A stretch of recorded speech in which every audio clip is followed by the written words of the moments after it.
مبارک حضور محدث اعظم پاکستان ابو الفضل مولانا سردار احمد رحمۃ اللہ علیہ، جن کا سالانہ عرس مبارک جھنگ بازار فیصل آباد میں کل سے شروع ہے، آج اس عظیم مرد کلندر کی بارگاہ میں سلاموں کے تحفے پیش کرنے ہیں۔ اللہ پاک ہم سب کا مل بیٹھنا اپنی بارگاہ میں قبول فرمائے۔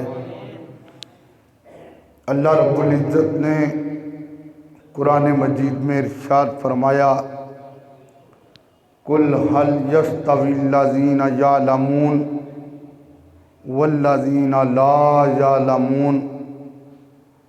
اللہ پاک فرما رہا ہے، اے میرے پیارے محبوب صلی اللہ علیہ وآلہ وسلم، آپ اپنی زبان اطہر سے یہ ارشاد فرمائیں کہ هَلْ يَسْتَوِي الَّذِينَ يَعْلَمُونَ وَالَّذِينَ لَا يَعْلَمُونَ۔ پڑھے لکھے اور ان پڑھ لوگ برابر نہیں ہیں، عالم اور جاہل برابر نہیں ہیں۔ گویا اللہ رب العزت نے قرآن مجید میں یہ واضح کیا کہ ایک ان پڑھ ہے اور ایک پڑھا لکھا ہے، تو جو پڑھا لکھا وہ ان پڑھ کے برابر نہیں، بلکہ ان پڑھ نیچے ہے اور پڑھا لکھا اوپر ہے۔ یہ اوپنلی اللہ پاک نے قرآن مجید میں یہ ارشاد فرمایا کہ پڑھے لکھے اور ان پڑھ برابر نہیں ہیں۔ پھر ایک بندہ ہے جو دنیا کا علم پڑھ جاتا ہے، اور ایک بندہ ہے جو قرآن پاک کا عالم بن جاتا ہے، جو علوم دینیہ کا عالم بن جاتا ہے۔ پھر اس کی شان، اس کا مقام، اس کا مرتبہ بارگاہ خداوندی میں کیا ہوتا ہے۔ یقیناً یہ بہت بڑی سعادت ہے کہ جس کو علم دین حاصل کرنے کا موقع مل جاتا ہے۔ یہ ہر بندے کے بس کی بات نہیں ہوتی، کیونکہ میرے آقا صلی اللہ علیہ وآلہ وسلم کی حدیث پاک ہے، من یرد اللہ خیرا یفقہہ فی الدین۔ اللہ جس کے ساتھ بھلائی کا ارادہ کرتا ہے، اللہ اس کو دین کی سمجھ عطا فرماتا ہے۔ یعنی یوں سمجھ لیں کہ اللہ جس بندے کو چن لیتا ہے، پھر اس کے دل کو دین کا سمندر بنا دیتا ہے۔ اور ایک بچہ ہے، وہ دین کی تعلیم حاصل کرنے کے لیے اپنے گھر سے نکلتا ہے، تو اس کو بارگاہ خداوندی سے پروٹوکول کیا ملتا ہے۔ آج اگر کوئی پاکستان کا وزیر اعظم یا وزیر خارجہ یا بڑے بڑے عہدوں پہ بیٹھنے والا اگر کوئی باہر کے ملک جاتا ہے، تو وہ اس کے لیے سرخ رنگ کے قالین بچھا دیں گے، اس کے لیے مالا لے آئیں گے، اس کو ہار پہنائے جائیں گے، اس کو پھولوں کا گلدستہ دیا جائے گا۔ یہ دنیا کے قالین، یہ دنیا کے پھول اور یہ دنیا کے ہار ہیں، لیکن یہ تب ہیں جب یہ ان عہدوں پہ فائز ہوتے ہیں۔ قربان جاؤں، جو دین کا علم سیکھنے کے لیے پہلے دن گھر سے نکلتا ہے، اس کا پروٹوکول پہلے دن سے ہی شروع ہو جاتا ہے۔ ابھی وہ قرآن سیکھنے کے لیے گھر سے نکلا، ابھی وہ حدیث کا علم سیکھنے کے لیے گھر سے نکلا، تو اس کے پاؤں کے نیچے سرخ قالین نہیں ہوتے، یا اس کے پاؤں کے نیچے کوئی پاکستان یا دوسرے ممالک کی دریاں نہیں ہوتی، اس کے پاؤں کے نیچے کیا ہوتا ہے؟ اس کے پاؤں کے نیچے اللہ کے فرشتوں نے اپنے پروں کو بچھایا ہوتا ہے۔ اللہ کے فرشتوں نے اپنے پروں کو بچھایا ہوتا ہے۔ یار پر کیوں بچھائے جا رہے ہیں؟ اس لیے کہ یہ علم دین پڑھنے کے لیے جا رہا ہے۔ پھر دیکھو میرے آقا صلی اللہ علیہ وآلہ وسلم نے فرمایا من سلک طریقا یلتمس فیہ علما سہل اللہ لہ بہ طریقا الی الجنہ۔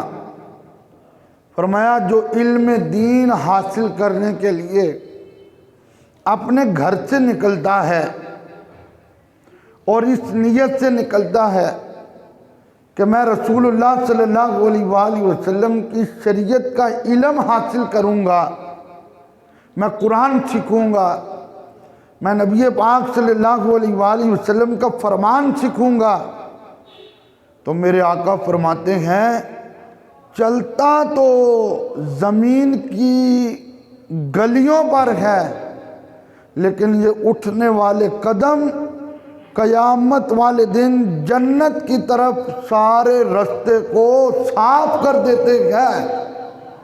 جنت کا وہ راستہ کہ جس کے لیے پل صراط جو تلوار سے زیادہ تیز اور بال سے زیادہ باریک ہوگا، لیکن قربان جاؤں جو رسول اللہ کی شریعت کا علم سیکھنے والا ہوگا وہ اس راستے کو بھی آسانی سے طے کر کے جنت میں اپنے مقام تک پہنچ رہا ہوگا۔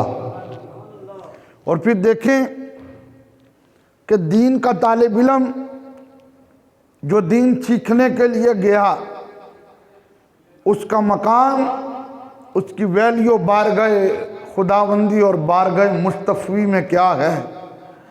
میرے آقا صلی اللہ علیہ وآلہ وسلم نے فرمایا من احب ان ينظر الى اتقاء اللہ من النار۔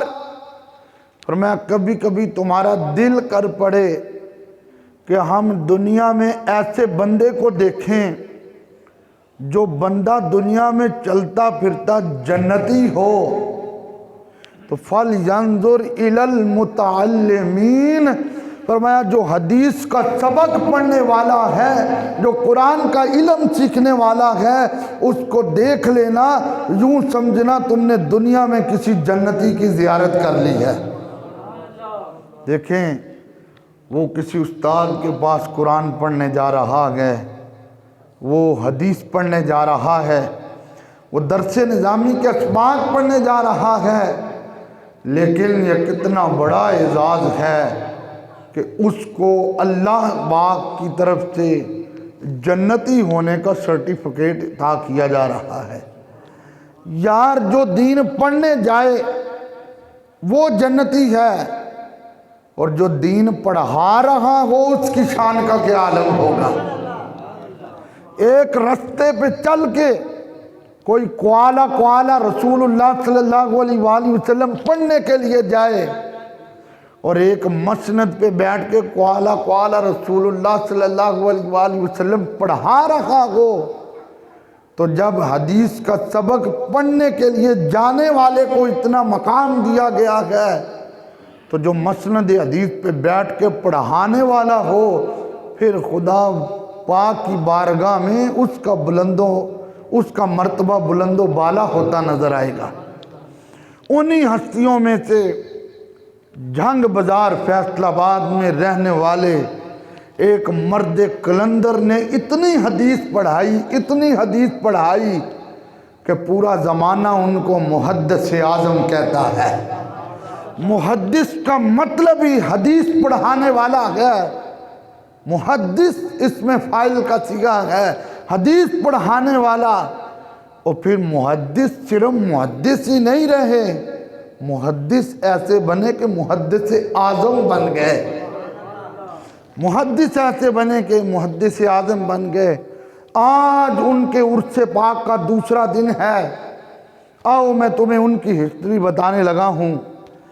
ان کی شانیں پہلے میں بھی سنتا رہا تھا، لیکن آج جب خود پڑھی ہیں تو پھر پتہ چلا ہے کہ مصطفیٰ کریم کی شریعت کے علماء ان کی شان کیا ہوتی ہے۔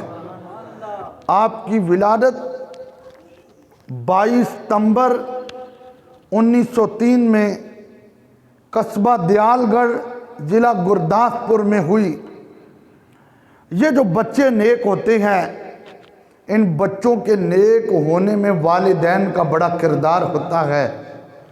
آپ کی والدہ بھی رسول اللہ کی عاشق تھی اور آپ کے والد بھی عاشق رسول تھے، اور پھر نبی پاک صلی اللہ علیہ وآلہ وسلم کے ساتھ تو ایک والہانہ محبت ان کی ہے، لیکن یہ والہانہ محبت 11ویں والے پیر کے ساتھ بھی بے مثال محبت ہے۔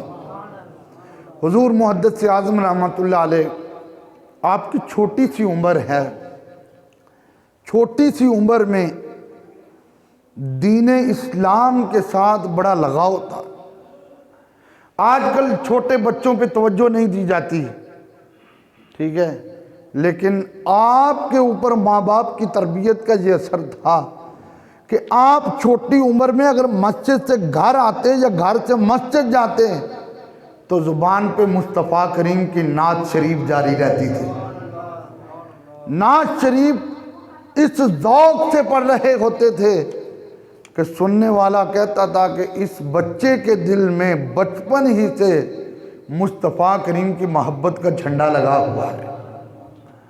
اور ایک بڑی اہم بات، آج کل ہمارے ہاں بھی ایسا ہوتا ہے کہ جب کلاس کو پیریڈ پڑھا لیں تو کبھی کبھی 5, 10, 15 منٹ ٹیچر کے لیے بچ جاتے ہیں۔ اور حضور محدث اعظم رحمۃ اللہ علیہ جب سکول میں ابتدائی تعلیم حاصل کرتے تھے اور آپ کے ٹیچر جب آپ کو پڑھا کر فارغ ہوتے تو طلباء دیکھتے وقت بچ گیا ہے تو طلباء اپنے کاموں میں مصروف ہوتے، تو حضور محدث اعظم رحمۃ اللہ علیہ کھڑے ہو کر کہتے، استاد جی اگر آپ محسوس نہ کریں تو سبق تو ہم نے پڑھ لیا ہے، یہ جتنے منٹ باقی رہ گئے ہیں ذرا ہمیں سرکار کی کوئی معجزات ہی سنا دے۔ تو یہ اس وقت کی شان ہے کہ جب بچپن میں تھے اور بچپن میں یہ کہا کرتے تھے کہ مجھے سرکار کی کوئی حدیث سنا دیں، سرکار کی کوئی شان سنا دیں۔ یہ شروع سے ہم کہتے ہیں بچہ چھوٹا ہو، میرے آقا صلی اللہ علیہ وآلہ وسلم نے جب بولنا شروع کیا تو سب سے پہلے حضور کی زبان پہ اللہ کا نام آیا۔ ہم اپنے بچوں کو شروع میں پوئم تے پتہ نہیں کیا کیا پڑھا رہے ہوتے ہیں، اور پھر جو بچہ وہ LCDوں پہ دیکھتا ہے وہی پڑھ رہا ہوتا ہے، کیونکہ بچہ ہے وہ تو سننے کی طرف مائل ہوگا۔ حضرت محدث اعظم رحمۃ اللہ علیہ بچپن میں جب سکول پڑھنے کے لیے جاتے تو جس گلی سے آپ کا گزر ہوتا اس گلی میں ایک مکان کا پرنالہ تھا، اور کبھی کبھی اس پرنالے سے پانی آتا تھا۔ آپ کے ساتھ جو دوسرے سٹوڈنٹ ہوتے تھے وہ پرنالے کے پانی سے بچنے کے لیے اپنے کپڑوں کو اوپر اٹھا لیتے، تو جب شلوار کو اوپر اٹھاتے تو گھٹنے ننگے ہو جاتے، جن کو ہم گوڈے کہتے ہیں نا، یہ گھٹنے ننگے ہو جاتے۔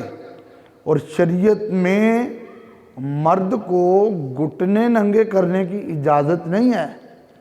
آج کل بڑے بڑے لوگ ایسے ہیں جنہوں نے ایسا لباس پہنا ہوتا ہے کہ مردوں کے گھٹنے نظر آ رہے ہوتے ہیں، تو یہ بڑی اہم بات ہے۔ حضور محدث اعظم رحمۃ اللہ علیہ بچپن کی حالت میں یہ کہہ رہے ہیں اپنے بھائی کو، مجھے کندھوں پہ اٹھا لے تاکہ میں پانی سے بھی بچ جاؤں اور رسول اللہ کی دین کی بھی پاسداری ہو جائے، پانی سے کپڑے بھی میلے نہ ہوں اور شریعت کی حدیں توڑ کر نہ ٹوٹیں، اور میرا جسم بھی شریعت کے جال میں محفوظ رہے تاکہ نہ پانی مجھے گیلا کر سکے اور نہ ہی میرے گھٹنے ننگے ہوں، اس لیے کہ مجھ پہ مصطفیٰ راضی ہو جائے۔ ہیں ایسے لوگ آج کل، بڑوں کے حالات یوں ہوئے پڑے، بڑے بڑے حاجیوں کو ہم نے دیکھا ہے، بڑے بڑے نمازیوں کو دیکھا ہے، لیکن شادیوں پہ ان کے ہاں ایسے لباس ہوتے ہیں بڑے لوگ حیران ہو جاتے ہیں پتہ نہیں کیا ہو گیا ہے، لیکن یہ شان تھی آپ کی کہ گھٹنوں سے بھی اوپر شلوار کو نہیں کرتے تھے، اس لیے کہ سرکار کی شریعت میں ناف سے لے کر گھٹنوں تک مرد کا حصہ چھپانا فرض ہے۔ پھر اسی کیا سکتے ہیں جن کی ہر عادہ سنت مصطفیٰ، محبت نال آکھو سبحان اللہ، ایک باری ذرا دل کھول کے آکھو سبحان اللہ۔ ہون پڑھا جن کی ہر عادہ سنت، اجے سارے دی آواز نہیں آئی ہے تو سلام دا چہرے محبت نال مل کے پڑھو، پتہ چلے فیصلہ بات دے اندر محدث اعظم نہ ذکر ہو رہا جن کی ہر عادہ سنت، ایسے پیر طریقت پہلا مصطفیٰ جان رحمت پہلا۔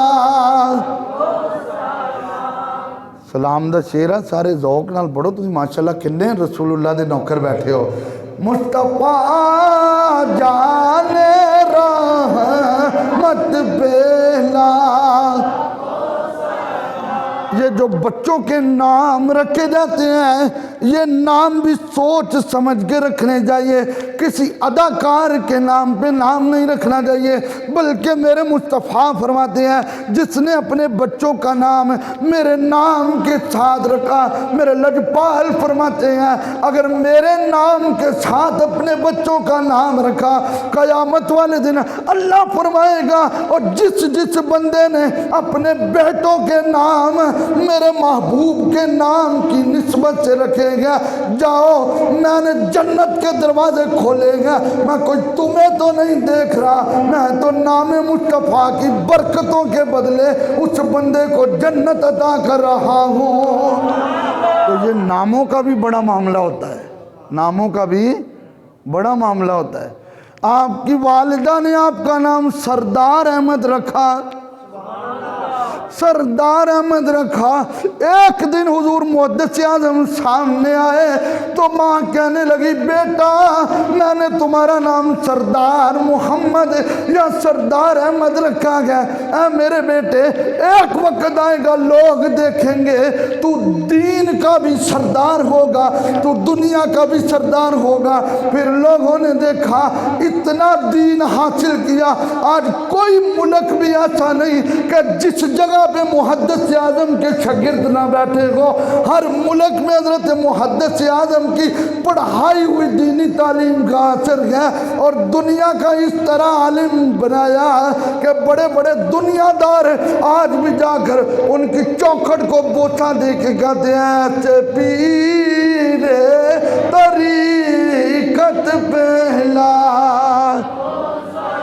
جن کی ہر عادہ سنت،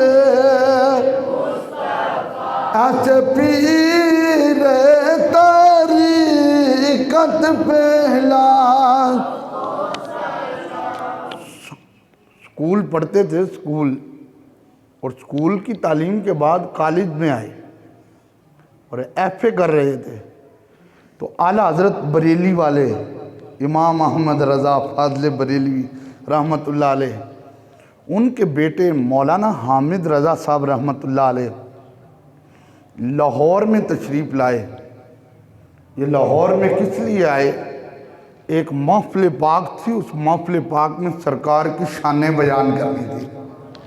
کبھی کبھی کوئی ایسا بندہ مل جائے کہ جو متقی اور پرہیزگار ہو تو اس کی زیارت بھی بندے کو بدل دیتی ہے۔ اسی لیے تو میرے آقا نے فرمایا نا اللہ کے ولی کی نشانی یہ ہے اذا رؤوا ذکر اللہ، جب تم کسی اللہ کے ولی کو دیکھو گے تمہیں خدا یاد آ جائے، یہی اس کے رب کے یار ہونے کی نشانی ہے۔ تو حضور محدث اعظم رحمت اللہ علیہ آپ کو جب علم ہوا کہ لاہور میں اعلیٰ حضرت رحمت اللہ علیہ کے بیٹے آئے ہیں اور وہ سرکار صلی اللہ علیہ وسلم کی شانیں سنانے آئے ہیں، اور شان ایک عام خطیب کرے اور پھر ایک امام احمد رضا کا بیٹا کرے، تو جب مسند پہ بیٹھے خطاب کے لیے تقریر کی تو مصطفیٰ کریم کی عظمتیں بیان کی۔ حضور محدث اعظم رحمۃ اللہ علیہ مولانا سردار صاحب، آپ نے جب بیان سنا تو دل کی کایا پلٹ گئی۔ وہ کسی نے کہا تھا نا، بیان ایک جادو ہوتا ہے۔ یہ جو غازی علم الدین تیار ہوا تھا تو یہ بیان کی دولت تھی، اور یہ جو غازی ممتاز قادری تیار ہوا تھا تو یہ خطاب کا سرمایہ تھا۔ تو بیان ایک جادو ہوتا ہے۔ تو حضور محدث اعظم رحمۃ اللہ علیہ نے بیان سنا، تو بیان سن کے حضور محدث اعظم رحمۃ اللہ علیہ آپ نے خطاب کے بعد مولانا حامد رضا صاحب کو ملے اور کہا، حضور میں آپ کے ساتھ ہی جا کر دین کی تعلیم حاصل کرنا چاہتا ہوں۔ جس طرح آپ نے بیٹھ کے رسول اللہ کی شانیں سنائی ہیں، اس طرح میں بھی بیٹھ کے لوگوں کو مصطفیٰ کی شانیں بتایا کروں۔ پھر ماحول کیا بنا؟ حضور محدث اعظم رحمۃ اللہ علیہ ان کے ساتھ بریلی شریف میں آئے، کیا پڑھنے کے لیے؟ قرآن و حدیث پڑھنے کے لیے، قرآن و حدیث پڑھنے کے لیے۔ اور میرے نبی نے فرمایا، جو قرآن و حدیث پڑھنے کے لیے گھر سے نکلتا ہے وہ چلتا تو بازار کی گلیوں میں ہوتا ہے، لیکن سنیں وہ گلیوں پہ پاؤں نہیں ہوتے، وہ رب کے فرشتوں نے اس کے پاؤں کے نیچے پر بچھائے ہوتے ہیں۔ ابھی اس نے دین پڑھا نہیں، ابھی تو پڑھنے جا رہا ہے، جب پڑھ جائے گا تو پھر اس کی شان کا کیا عالم ہو۔ تو حضور محدث اعظم رحمۃ اللہ علیہ ان کے ساتھ پھر وہاں پہ آئے، اور پھر مولانا سردار صاحب رحمۃ اللہ علیہ جھنگ بازار والے، انہوں نے وہاں بریلی شریف میں رہ کر مصطفیٰ کا دین سیکھا، اور بریلی شریف میں رہ کے قرآن اور مصطفیٰ کریم کے فرامین سیکھے، علوم دینیہ حاصل کیا۔ اور پھر حضور محدث اعظم رحمۃ اللہ علیہ آپ کی پڑھائی کا کیا عالم تھا، کیونکہ بجلی اس وقت نہیں ہوتی تھی، اور بریلی شریف کی جو حکومت تھی وہ سرکاری طور پہ چوکوں میں لالٹین لٹکاتے تھے، ان میں تیل ڈال کے کہ ساری رات اس بازار میں اس چوک میں روشنی رہے تاکہ گزرنے والوں کو آسانی ہو جائے۔ آج ہمارے ہاں ماحول ایسا ہوتا ہے، بلب ہم نے باہر شیڈ کے نیچے لگایا بھی ہوتا ہے، لیکن جلانے کی زحمت نہیں کرتے کہ چلو یار کوئی کسی کو روشنی بھی مل جائے۔ تو وہ لالٹین لگا ہوتا تھا، جب سارے طالب علم سو جاتے تھے حضور محدث اعظم رحمۃ اللہ علیہ کتابیں لے کر اس چوک میں آ کر بیٹھ جاتے تھے، اور اس کی روشنی میں بیٹھ کے مصطفیٰ کا قرآن پڑھتے تھے یا مصطفیٰ کا فرمان پڑھتے تھے۔ یہی وجہ ہے آج کئی 100 سال ہو گئے ہیں، ان کا نام بھی زندہ ہے، ان کا کام بھی زندہ ہے۔ اور یہ کچھ طالب علموں کو بیماری ہوتی ہے چھٹیوں کی، حضور محدث اعظم رحمۃ اللہ علیہ ان کی زندگی سے سبق حاصل کرو۔ ان کا طریقہ کار کیا تھا؟ جب پڑھنے کے لیے داخل ہوئے تو ایک گھڑا بھی خرید لیا۔ تو استاد صاحب کہنے لگے کہ گھڑے کو کیا کر رہا ہے؟ کہا حضور میرے بڑا کام آئے گا۔ گھڑا رکھا ساتھ، ٹیلی فون کا دور نہیں تھا، خطوں کا دور تھا، خط آتا تھا۔ آپ کا یہ تو علم ہو گیا کہ بریلی شریف میں پہنچ گئے ہیں دین حاصل کرنے کے لیے، لیکن پیچھے سے خط گیا فلاں فوتگی ہو گئی، خط کو پڑھا نہیں، گھڑے کے اندر ڈال دیا۔ خط گیا فلاں بندہ بیمار ہے دعا کریں، پڑھا نہیں، خط گھڑے کے اندر ڈال دیا۔ جب پورے علوم دینیہ پڑھ لیے تو استاد صاحب نے کہا اب تم کامل بن گئے ہو۔ تو پھر گھڑے کو الٹایا، جتنے خط نکلے، کسی کی فوتگی کی اطلاع تھی اور کسی کی بیماری کی اطلاع تھی۔ قربان جاؤں علم دین کے ساتھ کس قدر ذوق تھا، جو فوت ہوا تھا اس کی بخشش کے لیے دعا کرتے رہے، اور جو بیمار ہوا تھا اس کی صحت کے لیے دعا کرتے رہے۔ ہیں ایسے لوگ، اسی لیے تو آج بھی دیکھیں ان کی بڑی بڑی یونیورسٹیاں سورج کی روشنی کی طرح روشن ہیں۔ اور 1949 میں فیصل آباد آئے، اس وقت لائل پور کہا جاتا تھا اس کو، آج کل تو فیصل آباد مشہور ہے۔ سب سے پہلا کام جو کیا، جو دین کے کام کرتے ہیں ان کو بڑی بڑی مشکلات کا سامنا کرنا پڑتا ہے، سب سے پہلا کام کیا، کرائے پہ مکان لیا، اور اس کرائے پہ مکان لے کر مصطفیٰ کریم صلی اللہ علیہ وآلہ وسلم کی حدیث کا سبق پڑھانا شروع کیا۔ اور پھر 2 جنوری 1950 یہ 12 ربیع الاول کا دن تھا، سبحان اللہ کہیں ذرا پیار سے، یہ جو فیصل آباد میں یا رسول اللہ کی صدائیں گونج رہی ہیں، یہ محدث اعظم کے قدموں کی برکات ہے کہ تمہیں ہر جگہ یا رسول اللہ کی صدائیں نظر آ رہی ہیں۔ کرائے پہ مکان لیا، پھر 1 سال گزرا، لوگوں کو پڑھایا، تو پھر آپ نے جامعہ مسجد کی بنیاد رکھی، جو آج بھی جنگ بازار میں بڑی مسجد کے نام سے مشہور ہے۔ اس مسجد کی بنیاد رکھی 1950 میں، اور لوگوں کو اس مسجد میں بیٹھ کے مصطفیٰ کریم کا دین پڑھایا کرتے تھے، اور حدیث اتنی حدیث پڑھائی کہ لوگ محدث اعظم کہتے تھے۔ یہ جو اللہ والے ہوتے ہیں ان کی شان یہ ہوتی ہے، ان کی اپنی کوٹھیاں بعد میں بنتی ہیں، رب کا گھر پہلے بنتا ہے۔ حضرت داتا علی حجویری کو دیکھ لیں، لاہور میں پہلے اپنا گھر نہیں بنایا، پہلے رب کا گھر بنایا ہے۔ آج کئی اپنے گھروں والے داتا کے قدموں میں کھڑے ہوتے ہیں۔ حضرت داتا علی حجویری رحمت اللہ علیہ کے غلاموں حضور محدث اعظم رحمت اللہ علیہ حدیث کا سبق پڑھاتے تھے، حدیث کا۔ اور پتہ ہے حدیث ہر بندے کے بس کا کام نہیں ہے۔ مسجد نبوی کے پہلے امام مالک رحمت اللہ علیہ، وہ جب حدیث کا سبق پڑھانے کے لیے جاتے تو پہلے غسل کرتے، پھر اچھا لباس پہنتے، پھر آنکھوں میں سرما لگاتے، پھر بالوں میں کنگھی کرتے، پھر سر پہ امامہ شریف رکھتے۔ لوگ پوچھتے کدھر جا رہے ہو؟ کہا سرکار کی حدیث پڑھانے جا رہا ہوں۔ یہ اس محدث کی بات کی ہے جس نے کبھی بھی مدینہ شریف میں پیشاب نہیں کیا تھا۔ لوگ کہتے تھے حضور آپ مدینہ شریف میں قضائے حاجت کے لیے نہیں جاتے۔ فرمایا جو میرے نبی کا شہر ہو، امام مالک کا دل گوارا ہی نہیں کرتا اس شہر میں پیشاب کیا جائے۔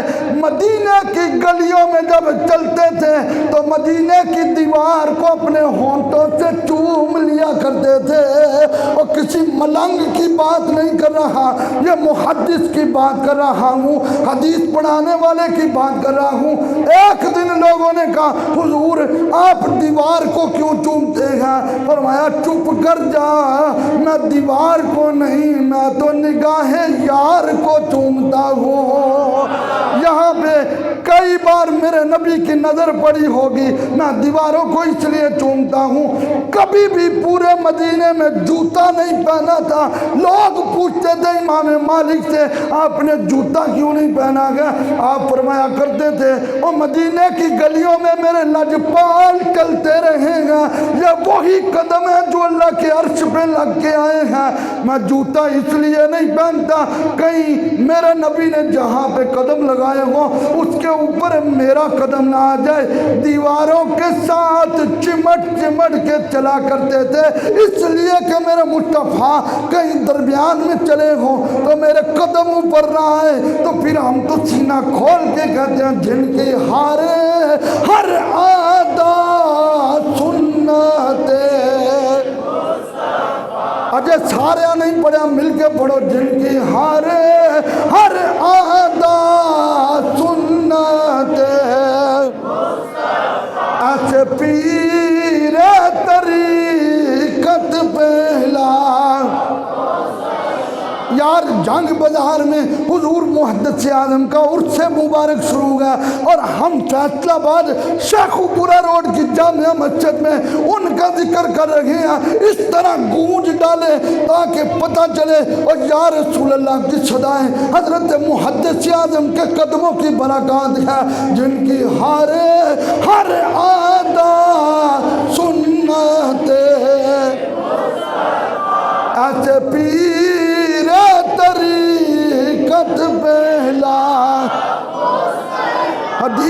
سبق پڑھانے کے لیے نکلنے لگے، غسل کیا، غسل کر کے لباس پہنا، لباس پہن کے سر پہ امامہ رکھا، آنکھوں میں سرما ڈالا۔ توجہ کرنا، حضور محدث اعظم کی بڑی پیاری بات ہے، آنکھوں میں سرما ڈالا، داڑھی شریف پہ تیل لگایا، بالوں میں کنگھی کی اور بالوں میں کنگھی کر کے چلنے لگے۔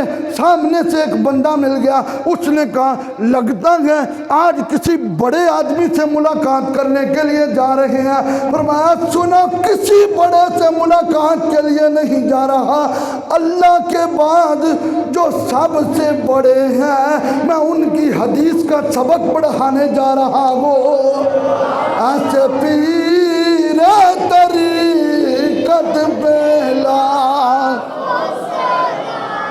اور حدیث پاک کا سبق پڑھاتے درمیان میں کوئی بھی آ جاتا، درمیان میں کوئی بھی آ جاتا، کبھی ملاقات نہ کرتے۔ اس لیے اس کو کہتے تو اگرچہ جتنا بھی بڑا ہے لیکن میرے نبی کی حدیث سے بڑا نہیں ہے۔ یہ شان تھی محدث اعظم رحمۃ اللہ علیہ کی۔ جب کبھی بخار ہو جاتا، طبیعت ناساز ہو جاتی تو لوگ کہتے حضرت طبیعت میں بے چینی ہے۔ فرمایا اب بے چینی ہے، جب صبح مسند پہ بیٹھ کے مصطفیٰ کی حدیثیں پڑھاؤں گا پھر طبیعت بالکل صحیح ہو جائے گی۔ ایک دن حدیث پڑھاتے پڑھاتے حدیث پاک گزری۔ وہ حدیث پاک کیا تھی؟ میرے نبی پاک صلی اللہ علیہ وآلہ وسلم اس بات کو کہہ کر مسکرا رہے تھے، یعنی یہ حدیث پاک گزری ہے۔ آپ نے تمام طالب علموں کو کہا، آپ کی زندگی کا ایک شیڈول تھا، جتنے بھی طالب علم ہوتے تھے کبھی ان کی انسلٹ نہیں کیا کرتے تھے بلکہ ان کو مولانا کہہ کے بلایا کرتے تھے۔ حضور محدث اعظم رحمۃ اللہ علیہ سب کو کہنے لگے مولانا ذرا مسکرا لو نا، میں بھی تو مسکرا پڑا ہوں۔ جب سارے مسکرا لیتے فرماتے مبارک ہو، اللہ تمہیں 100 شہیدوں کا ثواب عطا فرمائے گا، اس لیے کہ آج کملی والے کی سنت ادا ہو گئی ہے، جن کی ہر عادہ سنت ایسے پیر طریقت پہلا۔ اور آج تو لوگوں کو کئی لوگ اور کئی پیر ایسے آ گئے ہیں، ان کو صحابہ کے نام سے بڑے مروڑ ہیں، ان کی طبیعت میں جو ہے وہ بڑے مروڑ ہیں، لیکن اعلیٰ حضرت نے کہا تھا ان کے مولا کے ان پہ کروڑوں درود، ان کی اصحاب و عطرت پہ لاکھوں سلام۔ جب بھی حدیث میں کسی صحابی کا نام آتا، سبحان اللہ کو ذرا، جب بھی کسی صحابی کا نام آتا خود بھی رضی اللہ عنہ کہتے اور سارے شاگردوں کو کہتے رضی اللہ عنہ کہو۔ ایک دن اگر ایک سٹوڈنٹ متن پڑھتے ہوئے، متن کہتے ہیں عربی عبارت کو، متن حدیث کا پڑھتے ہوئے کسی صحابی کا نام آیا تو اس نے رضی اللہ عنہ نہیں کہا تو سبق پورا روک لیا اور اس کو کہا جس کو اللہ کے رضی اللہ عنہ، اور تم کیوں نہیں کہتے؟ فرمایا سارے بولو رضی اللہ عنہ، رضی اللہ عنہ۔ اور یہ کچھ آج کل طالب علموں کا ایک نیا طریقہ ہے۔ اب اسکول کی تعلیم کیا ہے؟ 2 ہی بیگ ہیں، یا وہ پیچھے لٹکانے والا اور یا وہ پہیوں والا ریڑھا۔ اب کیا ہوتا ہے ساری کتابیں اس کے اندر ہیں، اس کو پشت کے پیچھے سے کھینچ رہے ہوتے ہیں، ٹھیک ہے، یہ حالات ہو چکے ہیں ہمارے۔ لیکن دین پڑھنے والے جتنی بھی کتابیں لے کر جاتے تھے ان کو سینے سے لگا کر جایا کرتے تھے۔ آپ بڑا کتابوں کا ادب کرتے تھے، بڑا احترام کرتے تھے۔ ایک دن آپ کے سامنے کسی نے بخاری شریف کے اوپر گلاب کا پھول رکھ دیا، گلاب کا پھول رکھ دیا۔ اب گلاب کا پھول نرم و نازک چیز ہے، خوشبودار چیز ہے۔ آپ نے کہا گلاب کے پھول کو اٹھاؤ۔ فرمایا گلاب کا پھول اگرچہ نرم و نازک ہے لیکن گلاب کا پھول بخاری سے افضل نہیں ہے۔ فرمایا اس میں مصطفیٰ کے فرامین موجود ہیں، لہذا اس کے اوپر اگر کوئی کتاب رکھی جائے گی تو وہ صرف رب کا قرآن ہی رکھا جائے گا۔ اس کو زمانہ محدث اعظم رحمۃ اللہ علیہ کہتا ہے۔ اور آج کل پیر صاحب کمرے 'ਚ بیٹھے ہوندے نے تے نال ہی مسجد 'ਚ نماز ہون ڈئی ہوندی ہے۔ پیر جی تسی بھی نماز تے آ جاؤ، نہیں جی تسی پڑھو، اسی تے اتھے پڑھ کے آنے ہیں، پتہ نہیں کتنے پڑھ کے آندے نے۔ میرے آقا جب مدینے میں ہوتے تو مدینے میں ہی نمازیں پڑھتے، جن کی نظر بھی عرش پہ اور قدم بھی عرش پہ چلا جاتا ہے، لیکن مدینے رہ کر مدینے نمازیں پڑھتے۔ امام حسین نے کربلا میں رہ کر کربلا میں پڑھی، تسی سبحان اللہ پتہ نہیں کدوں کہانی ہے بھی کرامت آ، انہوں نے کربلا میں رہ کر کربلا میں نمازیں پڑھی۔ حضور محدث اعظم رحمۃ اللہ علیہ آپ نے اپنی سواری میں آپ نے مصلی بھی رکھا تھا، زاد راہ کے لیے سامان بھی رکھا تھا، پانی کے لیے لوٹا بھی رکھا ہوا تھا، اور جہاں جماعت کا وقت ہوتا، جہاں جماعت کا وقت ہوتا وہیں پہ آپ کسی کا انتظار نہیں کرتے، 2-3 دوستوں کو ساتھ ہی رکھتے تھے تاکہ جماعت کا ثواب بھی مل جائے۔ اترتے تھے، نماز پڑھتے تھے، با جماعت پڑھتے تھے، با جماعت پڑھتے تھے۔ اور کلاس میں اسٹوڈنٹ میں اگر کوئی سید زیادہ ہوتا تو اس کا کس قدر احترام کرتے تھے۔ ہمارے ہاں مدرسوں میں جب جلسے ہوتے ہیں تو جتنے اسٹوڈنٹ ہوتے ہیں ان کی ڈیوٹیاں لگائی جاتی ہیں کہ بھئی تم نے فلاں جگہ پہ کھڑے ہونا ہے، تم نے لنگر شریف کا اہتمام کرنا ہے، تم نے لنگر کا، تم نے یہ۔ لیکن جب ان کے دور میں جلسے ہوتے تو آپ پہلے اساتذہ کو کہتے، اور میں میرے مدرسے میں جتنے سید زادے ہیں کسی کی ڈیوٹی نہیں لگے گی، کسی کی ڈیوٹی نہیں لگے گی۔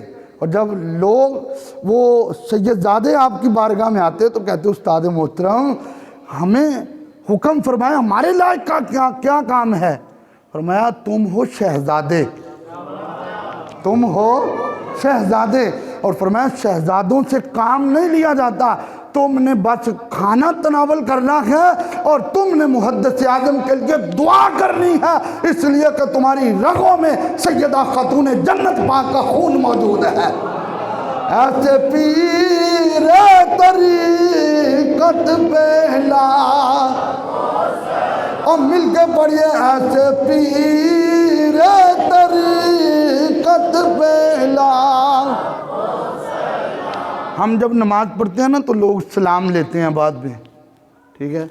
تو حضور محدث اعظم رحمۃ اللہ علیہ نے عصر کی نماز پڑھائی اپنی مسجد میں، جنگ بازار والی میں، بڑی مسجد میں نماز پڑھائی، تو لوگ آپ کو مل رہے ہیں، آپ آہستہ آہستہ قدم آگے اٹھا رہے ہیں۔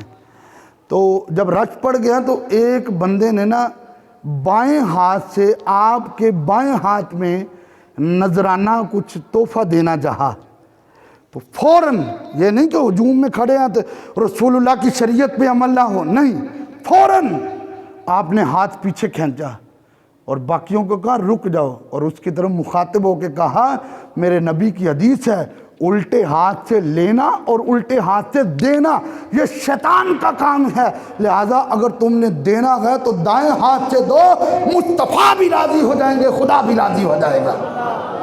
ہے ادھا نے کوئی پیر؟ پھر کیا سمجھا سے پیر طریقت پہلا، ہر مہینے داتا حضور حاضری دیتے تھے۔ یہ جنگ بازار میں آج ان کے عرس کا آخری دن ہے، دوسرا دن، ہر مہینے داتا حضور حاضری دیتے تھے۔ اور یہ جو اللہ والے ہوتے ہیں ان کے سامنے اگر شریعت کی کوئی حد توڑی جائے تو ان سے برداشت نہیں ہوتا، ان کے لیے بڑے بڑے مالدار وہ پیچھے ہوتے ہیں، مصطفیٰ کا اسلام پہلے ہوتا ہے۔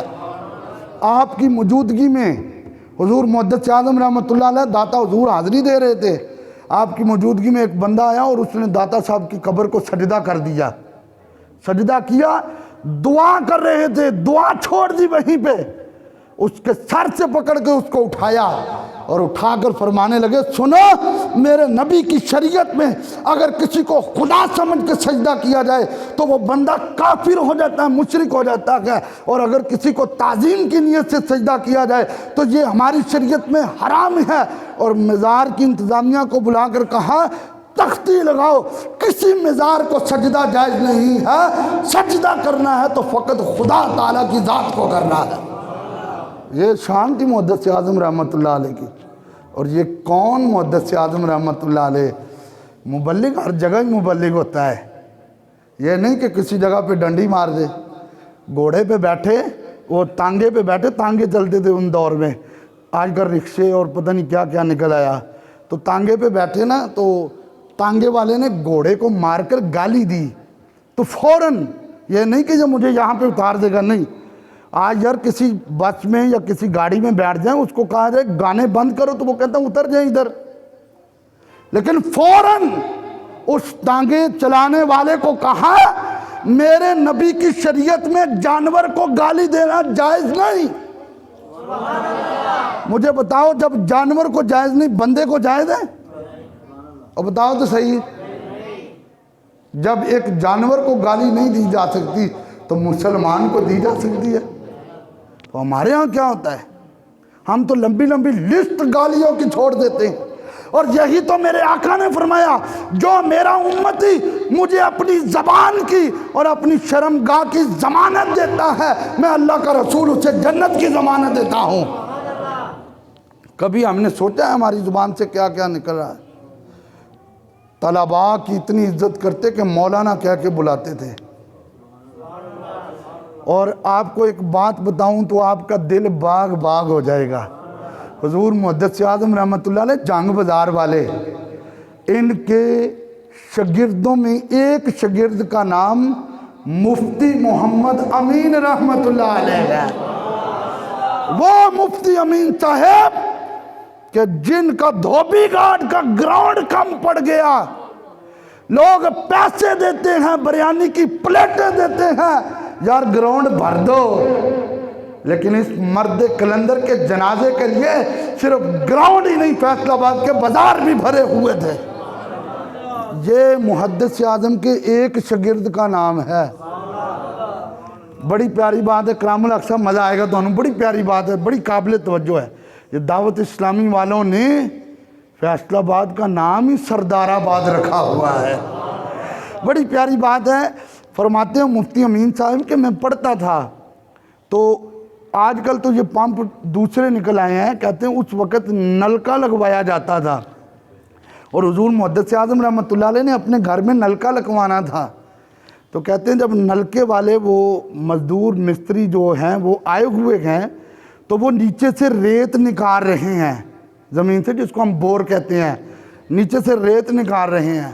تو آپ حدیث کا سبق پڑھا کے جب آئے نا واپس تو دیکھا کہ وہ گرمی میں کام کر رہے ہیں، پسینے آئے ہوئے ہیں، تو ان کو کہنے لگے 2 گھنٹے ریسٹ کر لو، ظہر کے بعد آ جانا۔ تو وہ چلے گئے، کیونکہ بات مانی جاتی تھی، وہ چلے گئے۔ جب وہ چلے گئے تو حضور مفتی امین صاحب رحمۃ اللہ علیہ فرماتے ہیں مجھے اور حضور محدث اعظم نے اپنے بڑے بھائی کو بلایا، اور ہم دونوں پڑھا کرتے تھے۔ کہتے جب ہم ان کے قریب آئے تو ہم دونوں کو کہنے لگے ذرا ریت نکالو، ذرا ریت نکالو۔ تو مفتی امین صاحب رحمۃ اللہ علیہ قبلہ فرماتے ہیں کہ میں حضور محدث اعظم رحمۃ اللہ علیہ کے پاس پڑھتا تھا، تو کہتے ہیں میں بڑا ان کا لاڈلا شاگرد تھا، تو میں نے نا وہ چیز پکڑی ریت نکالنے کے لیے، اور میرے ساتھ ان کے بڑے بھائی بھی ہیں۔ کہتے ہیں ہم نے ریت کا ایک ڈول ہی لگا لیں، ایک سٹیپ ریت کا نکالا تو میں بڑا شرمندہ ہوا۔ استاد نے پہلی بار کہا ریت ہم سے نکلی نہیں اتنی جتنی نکلنی تھی، تو مسکرا کے کہنے لگے چھوڑ دو چھوڑ دو۔ تو میں نے کہا حضور کیا ہوا ہے؟ کہنے لگے یہ کام انہی کا ہے، تمہارا کام نہیں ہے، تم سے تو اس لیے ریت نکالی ہے کہیں نلکے کا پانی کڑوا نہ رہ جائے، تمہارے ہاتھوں کی برکت سے نلکے کا پانی میٹھا ہو جائے گا، اس لیے کہ تم مصطفیٰ کی حدیث پڑھنے والے ہو۔ جن کی ہر ادا سنت مل کے، جن کی ہر ادا سنت مصطفیٰ ایسے پیر طریقت پہلا۔ آج کل لوگ رشتے کرتے ہیں اس چیز کا خیال نہیں رکھتے یہ کہ یہ شیعوں کو بیٹی دے دی، شیعوں سے لے لی، پھر معاملہ کیا ہوتا ہے، پھر بڑا گڑبڑ ہو جاتا ہے۔ بورڈ والی گراؤنڈ میں عید کی نماز پڑھاتے تھے، نماز پڑھ کے فارغ ہوئے، ڈی ایس پی شیعہ تھا، سامنے آ کے کھڑا رہا، ایک ہاتھ ایسے کر کے کھڑا رہا، حضور محدث اعظم نے دونوں ہاتھ پیچھے رکھے، لوگ کہنے لگے حضور ڈی ایس پی ہے، فرمایا جو بھی ہو میں ان کا نہیں کھاتا، مجھے مدینے سے لنگر آتا ہے، مجھے مدینے سے لنگر آتا ہے۔ کہا اس سے سلام نہیں لینا؟ فرمایا کبھی بھی تیرے ہاتھ میں ہاتھ نہیں ڈالوں گا۔ اس نے کہا کیوں؟ فرمایا شیعہ حضرت صدیق اکبر، حضرت فاروق اعظم، حضرت عثمان غنی کو گالیاں دیتے ہیں، میں جب میدان محشر میں جاؤں گا اور میرے نبی کہیں گے اور میرے ابو بکر کو گالیاں دینے والوں کے ہاتھوں میں ہاتھ دے کے آیا ہے، میں کیا جواب دوں گا؟ میں قیامت میں ہاتھ بلند کر کے کہوں گا جب ضمیروں کے سودے ہوتے تھے اس وقت بھی محدث اعظم نے اپنے ہاتھ کو پاک رکھا ہے۔ اس کو زمانہ مولانا سردار احمد کہتا ہے۔ آج ان کا مزار شریف جنگ بازار میں ہے، کبھی کبھی سودا لینے شہر تو جاتے ہیں، کبھی کبھی اس مرد قلندر کے دربار پہ بھی حاضری دیا کریں، جس نے ساری زندگی کو اعلیٰ رسول اللہ پڑھایا ہے۔ اور ہمارے ہاں ایک طریقہ کار ہے جی، اوے چلو مسجد چو کوڑی لے آؤ، کوڑی چلی گئی، اور چلو جی مسجد چو پوڑی لے آؤ، پوڑی چلی گئی، اور پوڑی گئی ہے اور لبن ہی نہیں رہی۔ توجہ کریں، میں آپ کو مسئلہ بتانے لگا ہوں۔ اور جی مسجد تو چلو کرسی چو کے بازار چ بہ جاؤ، لیکن یاد رکھیں شرعی مسئلہ ہے، مسجد کی کسی چیز کو باہر کسی کے لیے استعمال نہیں کر سکتے۔ حضور محدث اعظم حدیث پڑھا رہے تھے، سٹوڈنٹ کو کہا مجھے پانی پلاؤ، وہ گلاس لے کر گیا اور اس نے وضو خانے کی ٹوٹی کھول کر وضو خانے سے پانی ڈالا اور لے آیا۔ فرمایا کہاں سے لائے ہو؟ اس نے کہا حضور وضو خانے سے لایا ہوں۔ فرمایا لے جاؤ۔ وہ تو وضو خانے کے استعمال کے لیے ہے، پینے کے استعمال کے لیے تو نہیں نا ہے۔ یہ تھا ان کا تقویٰ، یہ تھا ان کا تقویٰ۔ آج ہمارے ہاں جو ہوتا ہے وہ آپ کے سامنے ہے، لوگ مسجد کی دریاں اٹھا کے لے جاتے ہیں اور بازاروں میں بچھا دیتے ہیں، لیکن یہ بات بھی قابل توجہ ہے، ہاں جن چیزوں کو منتخب کیا ہوتا ہے، جیسے ہمارے ہاں برتن اور کچھ دریاں ہیں تو ان چیزوں کو تو منتخب کیا ہوتا ہے، لیکن مسجد کے معاملات میں اتنا اعلیٰ ضرب تھا۔ سب سے پہلے لیل پور میں مسجد بنائی، اور پچھلے جمعے ہم نے اعلان کیا تھا اور باہر پتھر سارا لگ چکا ہے۔ تو اسی سبحان اللہ ایک باری آنکھوں نے صحیح، بڑے پریشان بہت ہوندے، میرے اعلان تو بہت پریشان ہوندے۔